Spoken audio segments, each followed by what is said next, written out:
श्वानाला मारलेले मारेकरी अक्कलकोट शहरातच आहेत हे नागरिकांना माहित आहे। नागरिक खासगीमध्ये ते कबूल करतात, पण पोलिसांना तपासाकरता पुढे येऊन सांगत नाहीत। मुक्या प्राण्यांवर झालेला अन्याय दूर करण्यासाठी नागरिकांनी तपास कामात पोलिसांना सहकार्य करण्याचे आवाहन पाल निमल फाउंडेशनचे रोशन पाठक यांनी केले। 29 व 30 नोव्हेंबर रोजी अक्कलकोट शहरात मोठ्या प्रमाणात श्वानांवर विष प्रयोग करून ठार मारल्याची घटना निदर्शनास आली।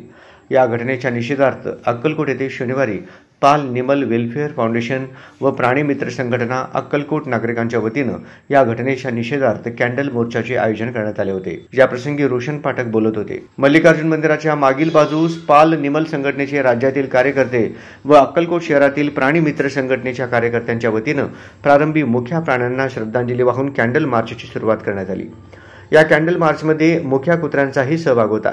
श्री मल्लिकार्जुन मंदिर, विजय कामगार चौक, कारंजा चौक, कापड बाजार, सावरकर चौक, समर्थ चौक, फतेसिंह चौक, कमलाराजे चौक मार्गे हा कॅन्डल मार्च काढण्यात आला। याचा A1 चौक हुतात्मा स्तंभ येथे समारोप करण्यात आला। या कॅन्डल मार्चमध्ये प्राणी मित्र कार्यकर्त्यांच्या हातामध्ये निषेधाचे फलक होते। वी वॉन्ट जस्टिस या घोषणा यावेळी देण्यात आल्या। आरोपींना ताब्यात घेतलेच पाहिजे अशा घोषणा यावेळी देण्यात आल्या।